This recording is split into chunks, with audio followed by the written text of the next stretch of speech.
এরপর উসমানীয় সাম্রাজ্যকালে 555 হিজরি পর্যন্ত মোটামুটি ভাবে আবার কিন্তু সিংহের মতন তারা তাদের যা অর্জন করা জরুরি ছিল তারা অর্জন করেছিল। 555 থেকে 669 খ্রিস্টাব্দ পর্যন্ত হিজরি পর্যন্ত এই বিশ্ব ধরাধামে আমাদের একটি কালো অধ্যায় নেমে আসলো। সেই কালো অধ্যায় যারা আমি এনেছিল তাদের মধ্যে অন্যতম যারা ছিল সেটা ছিল মাযহাবী কোন্দল। আমি এক মতের, আপনি আরেক মতের, তৃতীয় জন আরেক মতের, চতুর্থ জন আরেক মতের। এই পৃথিবী 4 থেকে 12টি দলে মুসলিম উম্মাহ বিভক্ত হয়ে গেল। তারা নিজেদের কোন্দলে এই 556 থেকে 569 হিজরি পর্যন্ত নিজেদের কোন্দলে মুসলিম বিশ্বের রাজধানী তদানীন্তন কালের বাগদাদ ধূলিসাৎ হয়ে গেল। মঙ্গোলিয়া থেকে ডেকে আনা হলো মাযহাবী কোন্দল, এক দল মিলে বা 2-3 দল মিলে একদিক হলো, এক দল আরেক দিক হলো। মঙ্গোলিয়া থেকে আনা হলো সেই চেঙ্গিস খানের ভ্রাতুষ্পুত্র হালাকু খানকে। নামে মুসলমান, কিন্তু গর্দান নিয়েছে সব মুসলমানদের। কিসের ভিত্তিতে? শুধু নিজেদের আত্মদ্বন্দ্ব, আত্মকলহ, বিবাদ, কোন্দলের কারণে। 55 থেকে 69 লম্বা একটা সময় না, প্রায় 600 বছরের ইতিহাস মাত্র এই কয়েকটা বছরের মধ্যে বিলীন হয়ে গেল। তদানীন্তন কালের মেসোপটেমিয়া, ইরাক, তার প্রাণ কেন্দ্র বাগদাদ, ফুরাত এবং দজলা নামক 2টি নদী, বিশ্ব নন্দিত ঐতিহাসিক নদী, যার শুরু বলা হয় জান্নাত আর শেষ দুনিয়া। এই ফুরাত এবং দজলা নদীর পানি সেই দিন সব রক্তে লাল করে দেওয়া হয়েছিল। শুধুমাত্র মুসলিম 40,000 নারীকে তরবারির আঘাতের মাধ্যমে হত্যা করা হয়েছিল দজলা এবং ফুরাত নদীর তীরে। হাজার হাজার অসংখ্য আলেম ওলামা, দিন দরদি, তাদেরকে হত্যা করে ফুরাত এবং দজলা নদীতে ভাসিয়ে দেওয়া হয়েছিল। এ পর্যন্ত তারা শেষ করেনি। তারা বলেছিল এই জাতি শক্তিশালী জাতি, এদেরকে শূন্য করে দিতে হবে। এক একটা কুতুবখানা, ইরাকের লাইব্রেরি সমূহে যে কুতুবখানায় সব থেকে কম কিতাব ছিল তারও সংখ্যা ছিল 5 লক্ষ। এরকম প্রায় 250 থেকে 300 কুতুবখানা, গবেষণাগার, আজকের দিনে ল্যাবরেটরি। এই গবেষণাগার কুতুবখানাগুলিকে ভেঙে চুরমার করে দিয়ে তার যত কিতাব ছিল সমস্ত কিতাবগুলি দজলা এবং ফুরাত নদীর মোহনায় নিয়ে আগুন জ্বালিয়ে দিয়ে 17 লক্ষ কিতাব পুড়িয়ে তার ছাই এই নদীতে যখন দেওয়া হয়েছিল, নদীর পানি বাঁধ হয়ে আটকে গিয়েছিল। বলবেন 17 লাখ কিতাব কটা পৃষ্ঠা হবে? এই কুতুবখানায় যে কিতাবগুলি সংরক্ষিত ছিল, ইসলামের ইতিহাস আজও বলছে তার সব থেকে কম পৃষ্ঠা যে বইটার ছিল তা ছিল 24,500 পৃষ্ঠা বিশিষ্ট। 24,500 পৃষ্ঠা বিশিষ্ট সব থেকে ছোট কিতাব। এটা ছিল তখনকার বিজ্ঞানের সেই কিতাব, এটা ছিল সেই মানুষের অবদানের সর্বশ্রেষ্ঠ নিদর্শন। এগুলিকে পুড়ে ছাই করে ফুরাত নদী বাঁধ হয়ে গেল, পানি আটকে গেল। তারা কেউ অন্য কেউ ছিল না। মাথায় টুপি, মুখে দাড়ি, গায়ে মোটা কাপড়ের ভারী তরতাজা পোশাক। এক একটা পোশাকের দাম তদানীন্তন সময়ে হাজার হাজার টাকা। কি হয়েছে আমাদের? 600 বছর, প্রায় 569 বছরের ইতিহাস মাত্র 556 থেকে 569 এই ক বছরে বিলীন হয়ে পুড়িয়ে ছাই হয়ে চলে গেছে। আত্মকলহ, দ্বন্দ্ব, কোন্দল এত ভয়াবহ, এত মারাত্মক। শয়তানের ডায়েরি নামক একটা বই আছে।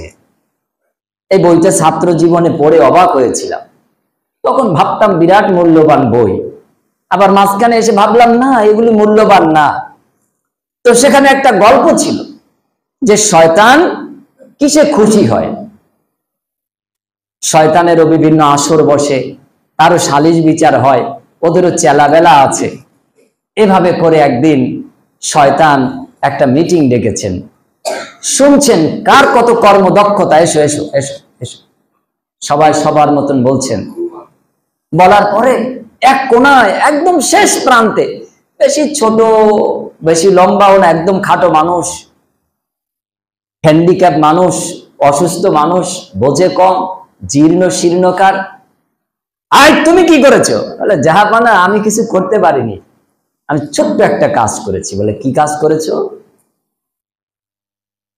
বলে আমি সারাদিন ঘুরে ঘুরে দেখলাম সব বড় বড় শয়তান যারা, তারা সব বড় বড়কে পাকড়াও করে ফেলেছে, তার কেউ নেই। আমি খোড়া মানুষ, কানা মানুষ, হালকা মানুষ, কি করব? আমি তখন রাস্তা দিয়ে সন্ধ্যার পর অন্ধকারে হাঁটছি, তা দেখছি ওই শিক্ষা অর্জনের জন্য রাস্তা দিয়ে কটা ছাত্র যাচ্ছে। একটু পেশাব করে রাস্তাটা স্লিপ পিছলে করে দিয়েছি, তা একজন স্লিপ করে পড়ে গেছে, আর দু তিনজনের ধরতে এসেছে, তা পিছন দিক থেকে ওদের জামা কাপড়ে একটু কাদা লাগিয়ে দিয়েছি। তারপরে তিনজনের এবার কুমন্ত্রণা দিলাম, খবরদার তোরা শিক্ষা কেন্দ্রে যাস নে, কালকে যদি স্যার লাঠি পেটা শুরু করে তো বলবি স্যার হোঁচট খেয়ে পড়ে গিয়েছিলাম। তা আমার কুমন্ত্রণা কারেন্টের মতন কাজে লেগে গেল। ওই ছোট শয়তান বলছে, তা বললো এবার তিনজনই বাড়িতে চলে গেছে। আবার যখন সকালবেলা ওরা শিক্ষা কেন্দ্রমুখী রওনা হয়েছে, তখন ওদের মনের মধ্যে আমি যে অসওয়াসা দিতে থাকলাম যে কালকে যাসনি, আজকে গেলে স্যার যা পিটবে সে পিটুনি তোদের চামড়ায় ধরবে না, অতএব এখান থেকে ফিরে যা, যে বলবি যে কালকে পড়ে গিয়েছিলাম পানিতে, তো অসুস্থ হয়ে গেছি। বলে আচ্ছা। ওরা আমার বুদ্ধি নিল, বাড়িতে চলে গেল। তারপর ওদের কাছে বসে কম্বল আকৃতি নিয়ে ঢেকে রাখলাম, শরীর হিট করে দিলাম, কালো গেল না, পরশুও গেল না, তরশুও গেল না। এইভাবে করে তাকে আমি শিক্ষা কেন্দ্র থেকে, শিক্ষা নেওয়া থেকে দূরে রাখতে পেরেছি। আমি জাহাপানা খুব দুর্বল মানুষ, অচল মানুষ।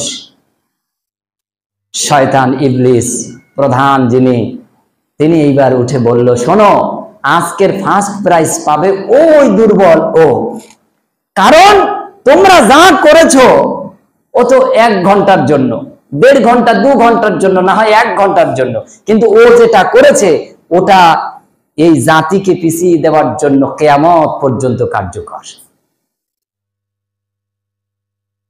ওই 1 সপ্তাহ যদি স্কুল থেকে দূরে রাখা যায় তো ও আর যেতেই চাইবে না, মাদ্রাসা থেকে দূরে যায় তাহলে আরো যেতেই চাইবে না।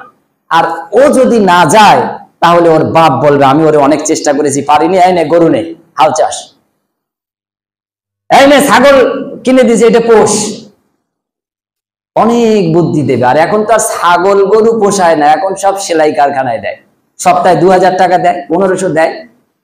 ও কি 1500 2000 পায়? ও সপ্তাহে 3000 4000 নাকি পায়, বাকিটা ওর গালের দিক তাকালে বোঝা যায়। ওর ইনকামের 10 ভাগের 2 ভাগ, 4 ভাগ, 3 ভাগের 1 ভাগ সব ওর গালের চেহারায় প্রমাণ। সব সময় চিবয়, ওদিক মেশিন চলে সেলাই, আর ওদিক গাল চলে। আমি অনেককে হাসতে হাসতে জিজ্ঞেস করি এটা কি চলে? এ খাদ্য তো হাদিসেও পাওয়া যায় না, কোরআনেও পাওয়া যায় না। বলে এটা সেলাই কারখানার বরকত, সেলাই কারখানার বরকত। আশ্চর্য, হাসছে। এমনও মানুষ সমাজে আছে, স্কুল শিক্ষা কেন্দ্র করে হবে কি? কেন করতে হবে?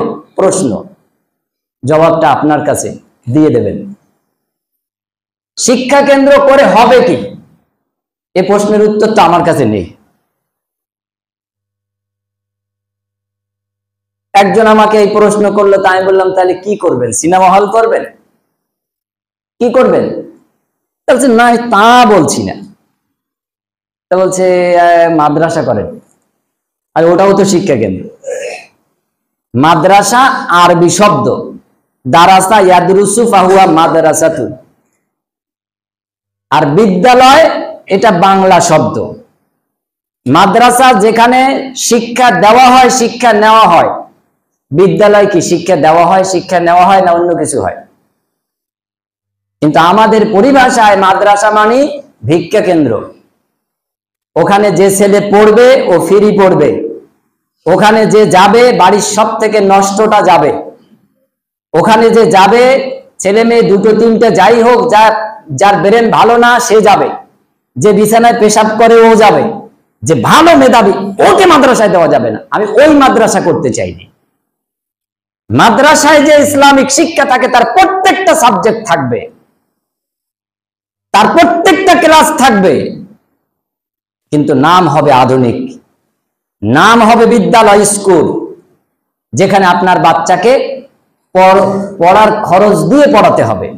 যতটুকু খরচ লাগে ততটুকু আপনাকে দিতে হবে। বলবেন আমি দেব না, কারণ আমার সরকারি স্কুলে নিখরচায় পড়ে। অসুবিধা নেই, 1 বছর 2 বছর 3 বছর 4 বছর, তারপর আপনি আপনার ছেলেকে এখানে দেবেন ইনশাআল্লাহ।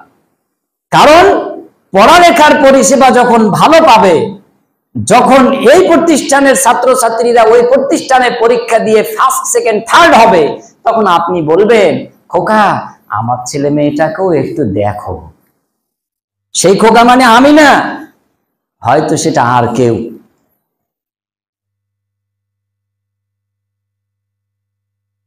সেদিন আপনি হয়তো সেই লোক খুঁজেও পাবেন না যাকে বলবেন আমার বাচ্চাটাকে একটু মানুষ করে দাও। বলার লোক থাকবে না। আজকের যে দিন এটা ভালো, কালকের দিনটা আরো ভয়ানক খারাপ আসছে, আরো ভয়ানক খারাপ আসছে। এটা রাসূল সাল্লাল্লাহু আলাইহি ওয়াসাল্লাম বলছেন।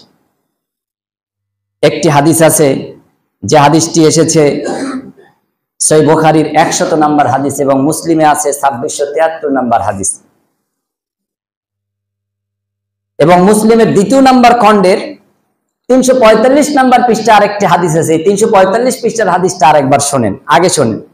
রাসূল সাল্লাল্লাহু আলাইহি ওয়াসাল্লাম বলছেন, যে ব্যক্তি কোনো শিক্ষা নেওয়ার জন্য অথবা শিক্ষা দেওয়ার ব্যবস্থার জন্য কোনো পরিকল্পনা গ্রহণ করবে, কোনো চেষ্টা করবে, এমনকি মনে মনে অথবা মৌখিকভাবে অথবা সেটা প্র্যাকটিক্যালে প্রস্তাব আকারে যদি কেউ এই চেষ্টাটুকু করে, আল্লাহ নবী সাল্লাল্লাহু আলাইহি ওয়াসাল্লাম বলছেন এর জন্য আল্লাহ সুবহানাহু ওয়া তাআলা তাকে সরাসরি জান্নাত দান করবেন।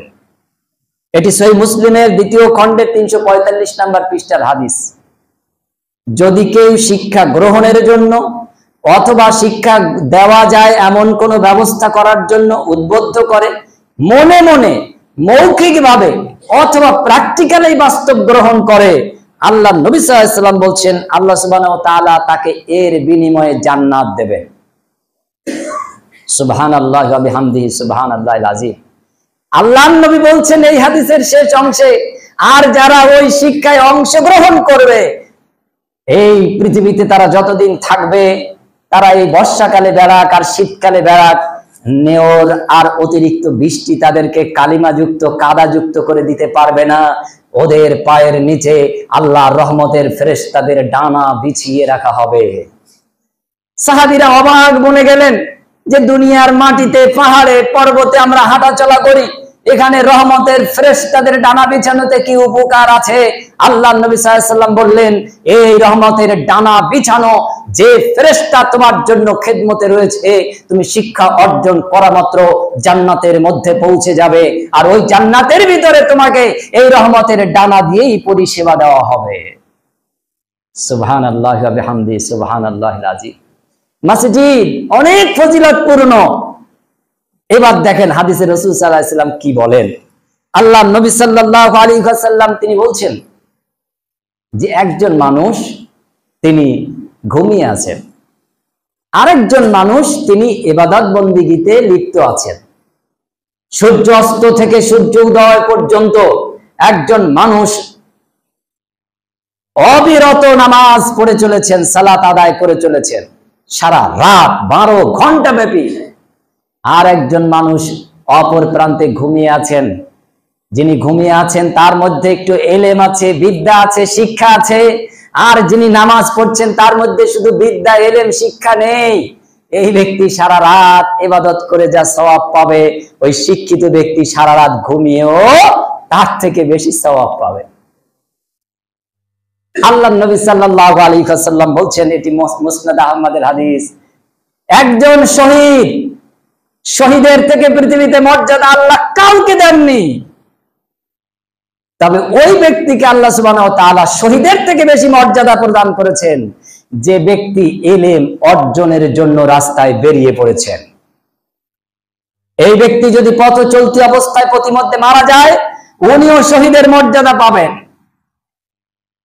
শহীদের রক্ত আর একজন আলেম ছাত্র স্টুডেন্ট শিক্ষা অর্জনের কলমের কালি আল্লাহ নবী সাল্লাল্লাহু আলাইহি সাল্লামের একজন সাহাবীর বর্ণনায় সমমর্যাদা পেয়েছে, সমমর্যাদা পেয়েছে। হাদিসের অধ্যায়গুলি খুললে তা পরিষ্কার হয়, কারণ আমলের আগে ইলম অর্জনের অধ্যায় প্রায় প্রত্যেক হাদিস বিশারদগণ সেট করেছেন। আপনি নামাজ পড়বেন, নামাজের নিয়ম আগে জানতে হবে। আপনি রোজা রাখবেন, রোজা রাখার নিয়ম কানুন আগে জানতে হবে। আপনি হজ করবেন, হজের নিয়ম কানুন আগে জানতে হবে। আপনি ওযু করবেন, ওযুর নিয়ম কানুন আগে জানতে হবে। আপনি এই পৃথিবীতে যাই কিছু করেন না কেন তার আগে ইলম চাই, জ্ঞান চাই। ইসলাম তাই সর্বাগ্রে নামাজ, রোজা, হজ, যাকাতের বিধান না দিয়ে সর্বপ্রথম আল্লাহ বললেন, নিয়ে করা পড়ো বান্দা, বিসমি রাব্বিকাল্লাযী খালাক, যিনি তোমাকে সৃষ্টি করেছেন তার নামে পড়ো। খালাকাল ইনসানা মিন আলাক, যিনি তোমাকে যোগ সাদৃশ্য পদ্ধতিতে সৃষ্টি করেছেন, পড়ো। আল্লাহ সুবহানাহু ওয়া তাআলা এখানে সেই আদেশ দিলেন। আমি দীর্ঘদিন আপনাদেরকে কথা বলেছি যে মসজিদ গাছতলায়ও যথেষ্ট, আবার যদি 5 তলা হয় সেটাও যথেষ্ট। মসজিদের কিছু নির্দিষ্ট অর্থ আছে যেটা আপনার অর্জিত হালাল নিজস্ব সম্পত্তি থেকেই মসজিদ করতে হবে। এটা না যাকাতের টাকা, না ফিতরার অংশ, না ওশরের টাকা, না এটা সাদাকার টাকা, এটা হবে আপনার নিজস্ব সম্পদ থেকে দানকৃত। সেই জমি, সেই অর্থ দিয়ে মসজিদ নির্মিত হবে। আর শিক্ষা প্রতিষ্ঠানের জন্য ইসলাম সমস্ত রকম সাদাকা দানকে ঢালাও ভাবে অনুমোদন দিয়েছেন। যদি শিক্ষার গুরুত্ব ইসলাম সব থেকে কম দিত, তাহলে এই 1444 বছরে ইসলাম 800-900 বছর এই পৃথিবীতে রাজত্ব করতে পারত না। তারা পারত না। প্রত্যেকটি রাজা বাদশার পরিবারের মধ্যে মসজিদ থাক আর না থাক, একটা শিক্ষা কেন্দ্র ছিল, তার নাম মক্তব। ইমাম গাজ্জালী রাহিমাহুল্লাহ মক্তব থেকে উঠে আসা। কিন্তু দুর্ভাগ্য, আমরা এমন অপদার্থ বাপ এবং মা যে আমার ওই 2.5, 3, 4, 5 বছরের বাচ্চাটাকে একটু ধরে মক্তবে পাঠাতে পারি না। প্রথমে জুমার খুতবায় বলেছি যে কত বোকা হতে পারে, বোকামির একটা পরিসীমা থাকা চাই, কিন্তু আমাদের তা নেই। 4 কাঠা জমির ফসল নষ্ট হচ্ছে, ওর জন্য রাতের ঘুম হারাম হয়ে যাচ্ছে। 1 বিঘা জমি বৃষ্টিতে ডুবে যাচ্ছে, ওর জন্য সারা রাত কোদাল নিয়ে পাহারা দিতে প্রস্তুত আছি। সবজি বাঁচাতে হবে, কিন্তু আপনার যে ছেলে মেয়ে, নাতি নাতনি, নাতিপুতা সব নষ্ট হয়ে যাচ্ছে, বন্যায় বুড়ে যাচ্ছে, অসত্যের দিকে ধাবিত হচ্ছে, তার জন্য একটা মানুষেরও কোনো চিন্তা ফিকির নেই। কেউ কেউ বলছে স্কুল ভালো কাজ না, মাদ্রাসা ভালো। আমি হিসাব করলাম যে এই পাড়ায় যদি কেউ মাদ্রাসা করার কথা বলে তো 2-3 জন লোক বলতে পারে। 1 নাম্বার আমাদের রাজু, ওর ছেলে একটা মাদ্রাসায় পড়ে। 2 নাম্বার হান্নান ভাই, ও বললে বলতে পারে ওরও একটা ছেলে মাদ্রাসায় পড়ে। 3 নাম্বার খোকন ভাই, ওরও একটা ছেলে মাদ্রাসায় পড়ে, আলহামদুলিল্লাহ। এরা কেউ বলছে না, বলছে মাদ্রাসা করেন। হিসাব করে দেখলাম তাদের ছেলে মেয়ে একটাও মাদ্রাসায় পড়ে না। তার মানে এখানে একরকম আর এই জায়গায় আরেক রকম কথা। অন্তরে একরকম কথা আর মুখে বলছে আরেক রকম। চিন্তার বিষয়, ভাবনার বিষয়। আমি এখন 40-42 কেজির মানুষ, আমার ভাবনার কিছু নেই। আমি কেবল বলনেওয়ালা, বলে দিতে পারি, একটু হাত পায়ে ধরে আপনাকে বোঝাতে পারি, আর কিচ্ছু না। বলবেন একটা শিক্ষা প্রতিষ্ঠান ইসলামিক আধুনিক যদি হয়, তাহলে কি আমরা স্বর্গে চলে যাব?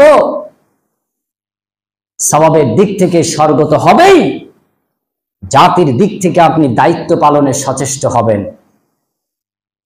যে শিক্ষা কেন্দ্রে ইংরেজি, অঙ্ক, বিজ্ঞান, আরবি সবটাই সমভাবে থাকবে, বলবেন আমরা কি এখানে ইউনিভার্সিটি করতে যাচ্ছি, সেই সক্ষমতা আমাদের নেই। আমরা ওই নার্সারি লেভেলের, নার্সারি PP1 PP2, বড় জোর ক্লাস 1 ক্লাস 2 ক্লাস 3, এতটুকু আমাদের পরিকল্পনা। এবার আল্লাহু আলাম, আল্লাহই ভালো জানেন যে তিনি আমাদের জন্য কি বরাদ্দ রেখেছেন। জনাবে রাসূলুল্লাহ সাল্লাল্লাহু আলাইহি ওয়াসাল্লাম তাই তিনি বলছেন, ইন্নামা ইয়াখশাল্লাহা মিন ইবাদিহিল উলামা। আল্লাহর নবী এই হাদিস পেশ করলেন, সাহাবীদেরকে বললেন যে ক্বাল আল্লাহু তাআলা ইন্নামা ইয়াখশাল্লাহা মিন ইবাদিহিল উলামা। আল্লাহর বান্দাদের মধ্যে তারাই বেশি আল্লাহকে ভয় করে যাদের মধ্যে বিদ্যা আছে, ইলম আছে, বুদ্ধি আছে। এখন আমরা এই জায়গায় অর্থ করি নিশ্চয়ই আলেমরা আল্লাহকে ভয় করে, অর্থটা ঠিক, কিন্তু আলেম শব্দটা তো আরবি। আলেম বললে মনে হয় মসজিদের ইমাম, মাদ্রাসার শিক্ষক এরা, কিন্তু আল্লাহকে সাক্ষী রেখে বলছি, আল্লাহর কসম করে বলছি, কোরআন হাদিস থেকে এটা একটা দলিল দিয়েও সাব্যস্ত করা যাবে না যে শুধু আমাদের লেভেলে যে মাদ্রাসা শিক্ষা ব্যবস্থা এটাই কোরআন নির্দেশ দিয়েছে, আর স্কুল যে শিক্ষা ব্যবস্থা এটাকে ইসলাম বারণ করেছে, এমনটা নয়। এই দুটি হলো ট্রেনের পাটি, দুই শিক্ষার সমন্বয়ে আপনি যে শিক্ষা পাবেন এটাই মৌলিক ইসলামিক শিক্ষা, যা পেয়েছিলেন হাফেজ আল্লামা আল জাবরিল, পেয়েছিলেন ইবনে সিনা। তিনি শুধু দার্শনিক ছিলেন না, তিনি মেডিসিন আবিষ্কারক ছিলেন, ঔষধ আবিষ্কারক ছিলেন। চিকিৎসা শাস্ত্রে মুসলমানদের অবদান একটু বইগুলি খুঁজুন, খুলুন, পড়ুন, বুড়ি বুড়ি দলিলের বিষয় আছে। আল্লাহ সুবহানাহু ওয়া তাআলা আমাদের প্রত্যেককে সুমতি ও সুতৌফিক এনায়েত করুন। কোন্দল, আত্মকলহ, দ্বন্দ্ব, ফাসাদ এগুলি ভুলে যে আল্লাহর সন্তুষ্টির জন্য আমরা যেন মসজিদ যেমন অগ্রগতি ঘটিয়েছি, ঈদগাহ যেমন আমরা করেছি, কবরস্থান যেমন আমরা করে চলেছি, একটা শিক্ষা প্রতিষ্ঠানেও যেন আমরা সমভাবে অবদান রাখতে পারি।